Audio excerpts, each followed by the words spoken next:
Hello students, welcome back BBBN online class. बच्चों, आज हम करेंगे कुछ शब्दों को देख करके उनसे वाक्य निर्माण। जैसे आपके कोई भी चैप्टर ले लीजिए, कुछ भी ले लीजिए, कुछ शब्द ले लीजिए आप। जैसे ये मंजूषा है, अर्थात ये जो शब्द लिखे हुए हैं एक नंबर पे, के एते सन्ति अतः एव नमन्ति वृक्षाः सन्ति एते एते पश्ये फलानि वृक्षाः। तो ये जैसे समझ लीजिए एक मंजूषा में है, यानी एक बॉक्स में है, एक पेटिका में है। इन शब्दों को लेकर आपको वाक्य बनाने हैं। ये मैंने ना जंबल डंबल कर दिए, उल्टे पुल्टे कर दिए, वाक्य बनाए हुए ऐसे इधर उधर इन शब्दों को कर दिए।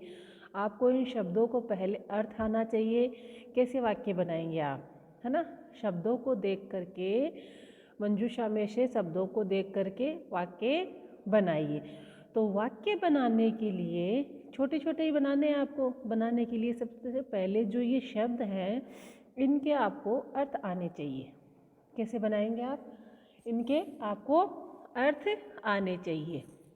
जैसे के का मतलब, तो के का अर्थ आना चाहिए आपको। कह कऊ के, कह का को होता है कौन के लिए यूज होता है, एक के लिए, ठीक है। कऊ दो, दो लोगों के लिए पूछने के लिए, दो कौन, है ना। और के बहुत सारे जो होते हैं उनके लिए पूछने के लिए। तो अनेक जो होते हैं उनको क्वेश्चन पूछने के लिए कि कौन, है ना। वे सब कौन यानी बहुत सारे के लिए। एते, है ना, एते का वे भी बहुत सारे, है ना। एते यानी बहुत सारे, ठीक है।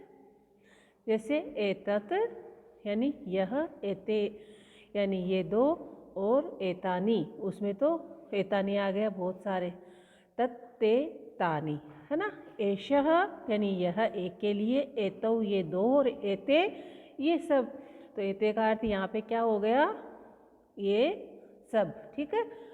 और संति है यानी बहुत सारी चीज़ें हैं, उसके लिए क्या आया है, संति। ऐसे एक एक चीज़ों को आपको अर्थ आना चाहिए पहले। अतएव, अतएव का मतलब इसलिए, क्या होगा, इसलिए। नमन्ति नमस्कार कर रहे हैं, झुक रहे हैं, प्रणाम कर रहे हैं, नमन्ति है। नमति नमतः नमन्ति यानी बहुत सारी क्रियाओं के लिए नमन्ति शब्द है। वृक्षः अनेक वृक्ष, वही संति दोबारा आ गया, बहुत सारी चीज़ें अगर है होने के लिए संति। एते फिर से ये सब, फिर से एते तो ये सब। पश्ये, पश्ये यानी देखो, है ना। पश्ये यानी देखो या देखता है। फलानी, फलानी का अर्थ क्या होगा, बहुत सारे फल। और वृक्षः अगेन आया है तो अनेक वृक्ष। तो अब आपको एक एक शब्दों का अर्थ बनाना है। अर्थ मैंने बता दिया। अब जैसे आपने इन शब्दों के अर्थ लिख लिए, ठीक है। के का मतलब कौन, है ना। एते ये सब, संति हैं। तो आप इनसे वाक्य बना सकते हैं, कौन ये सब है ना। तो कैसे बनेगा वाक्य, ये सब कौन है। ऐसे हिंदी में आप बना लिए, मन में बना लिए, चाहे ये सब कौन है। तो ये सब कौन है का, ये सब पहले बोला तो एते के संति, क्या लिखोगे आप, एते के संति, ठीक है। फिर अतएव इसलिए, नमन्ति, नमन्ति का अर्थ क्या होता है, नमस्कार कर रहे हैं। वृक्षः अनेक वृक्ष, तो संति है, एते ये सब, ठीक है। तो इस प्रकार दोबारा से क्या आ रहा है, पहले तो इसमें पूछा, क्वेश्चन पूछा सबसे पहले कि ये सब कौन है। तो क्या, एते के संति, ये सब कौन है। तो उसका उत्तर हम क्या देंगे, ये सब वृक्ष हैं। तो ये सब वृक्ष के लिए क्या आएगा, एते है वृक्षाः संति। दूसरा सेंटेंस क्या बन गया, एते वृक्षाः संति, ये सब वृक्ष हैं, ठीक है। फिर क्या बनेंगे, ये सब वृक्ष है, फिर वृक्ष पे फल लगे हैं वो हम दिखाएंगे, ठीक है। ऐसे हम अपना सेंस भी यूज़ कर सकते हैं कि भी आगे क्या आ सकता है, या इन शब्दों से भी आप बना सकते हैं, ठीक है। तो पश्ये, पश्य का देखो, फलानी बहुत सारे फल हैं, ठीक है। फलंती, यहाँ पे क्या आएगा, फलंती, ये फलानी लिखा गया फलंती, ठीक है। तो इधर कट गया, तो यहाँ क्या लिखोगे, पश्ये, यहाँ हमें लिखना है कि देखो वृक्षों पर फल लगे हुए हैं, वृक्ष जो है फलों से लदे हुए हैं, तो पश्ये कोमा लगाई हुई है पश्ये के साथ में, तो कोमा आएगी, पश्ये वृक्षाः फलंती, यानी फलों से लदे हुए हैं, बहुत सारे फल लगे हुए हैं। तो क्या क्वेश्चन बनेगा, पश्ये यानी देखिए, देखो, वृक्षाः अनेक जो वृक्ष हैं वो फलंती, फल लगे हुए हैं, ठीक है। ऐसे हमें इन शब्दों से बनाने हैं, ठीक है। फिर क्या बच गया अपना, अतएव और एते, एक शब्द एते बच गया, और नमंती, तो इन पे फल लगे हुए हैं, उसके आगे अतएव का मतलब क्या होता है, इसलिए, एते का मतलब ये सब, नमंती यानी नमस्कार कर रहे हैं, तो इन पर फल लगे हुए हैं इसलिए ये झुके हुए हैं, नमस्कार की मुद्रा में है, नमस्कार कर रहे हैं। जिन पे फल लगे हुए होते हैं नीचे लदे हुए होते हैं ना, नमन की मुद्रा में रहते हैं, झुके हुए। तो अतएव एते नमंती क्या बनेगा सेंटेंस, मैं वीडियो के एंड में सारे सेंटेंस एक साथ बनाए हुए इसके आपको शो कर दूंगी। ये आपकी बुक में से ही है, पाठों के जो आपके चैप्टर्स है ना, उनके ही अंदर से ये सब चीज़ें हैं, मैंने इधर उधर इनको कर दिया है। आप चैप्टर्स को अच्छे से पढ़ेंगे, है ना, उन्हीं में से ये सब है, उनके ही आप हिंदी अर्थ करेंगे, उनको पढ़ेंगे आप, है ना।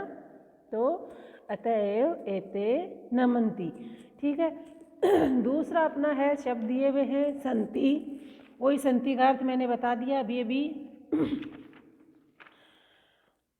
क्या है, संति, एतानी, संति यानी बहुत सारे हैं, एतानी ये सब नपुंसकलिंग के लिए है, कानी कौन, है ना, कौन सब, बहुत सारे के लिए कौन सब। पहले इनका हिंदी अर्थ करेंगे आप करने के लिए, आम्रफलानी, आम्रफलम, आम्रफले, आम्रफलानी यानी बहुवचन है, बहुत सारे आम के फल हैं। संति का अर्थ दोबारा है, एतानी का भी दोबारा क्या है, ये सब, ठीक है, ये सब हैं। आम्राणी अनेक आम, आम्रमम, आम्रे, आम्राणी अनेक आम, एतानी का वही अर्थ है तू, तू का मतलब तो, मधुराणी मीठे, अम्लानी खट्टे, वा भी है, ठीक है, या और भी यूज कर सकते हैं हम। तो क्या बनेगा, सबसे पहले संति यानी है, और एतानी ये सब, कानी कौन, तो ये सब क्या है या कौन है, तो क्या बनेगा वाक्य, एतानी कानी संति, ये सब क्या है, क्या है, प्रश्न पूछा गया है, एतानी कानी संति, ठीक है। तो प्रश्न पूछा गया है तो आप प्रश्नवाचक लगा देंगे, ठीक है। फिर एतानी देखो कितनी बार आया है, तो फिर आम के फलों का जिक्र हुआ, तो ये सब तो क्या है, आम के फल ही है, तो क्या लिखोगे, एतानी आम्रफलानी संति, ये सब आम के फल हैं, ठीक है। फिर आम के मीठे खट्टे होने के बारे में बताना है, तो ये सब सबसे पहले ये सब आएगा। देखिए एतानी बहुत जगह लिखा हुआ है तो एतानी आम्राणी ये आम, तू ये आम तो, मधुराणी, अम्लानी वाह, ये आम तो मधुर मीठे और खट्टे भी हैं, ठीक है, तो है। फिर आप वाह के प्रश्नवाचक लगा हुआ है तो आप प्रश्न कर सकते हैं, एतानी आम्राणी मधुराणी अम्लानी वाह, इसमें पूछा है, पूछना आपको प्रश्नवाचक लगाया मैंने, वाह के इसलिए लगाया कि ये आम क्या खट्टे हैं या मीठे हैं, है ना, ऐसे प्रश्नवाचक है, खट्टे हैं, वाह का मतलब या और कुछ भी अथवा, है ना, खट्टे हैं या मीठे हैं, तो क्या है आम, एतानी आम्राणी मधुराणी संति, ये आम तो क्या है, मीठे हैं, ठीक है। एतानी, एतानी यानी ये सब, तू यानी तो, मधुराणी, एतानी तू मधुराणी यानी ये तो मीठे हैं, ठीक है। इस प्रकार आपको इनसे वाक्य बनाने, इधर उधर से। आप जरूरी नहीं है कोई सा शब्द, मतलब उनकी क्रिया, सर्वनाम सबका अगर एक वचन है तो एक वचन होना चाहिए, बहुवचन है तो बहुवचन होना चाहिए, तीनों चीज़ें इसमें मिलनी चाहिए। आप कैसे भी बनाइए, कोई भी वाक्य बनाइए चाहिए। मैंने बोला है ज़रूरी नहीं है आप वही वाक्य बनाएं, आप कुछ भी वाक्य बनाएं, लेकिन सेंटेंस जो है, वाक्य जो है पूरा आपका सही होना चाहिए। उसमें कर्ता, क्रिया, सर्वनाम जो भी है वो तीनों उसमें एक जैसी होनी चाहिए, कुछ भी उसमें अलग नहीं होना चाहिए। ठीक है, ओके, बाय, थैंक यू।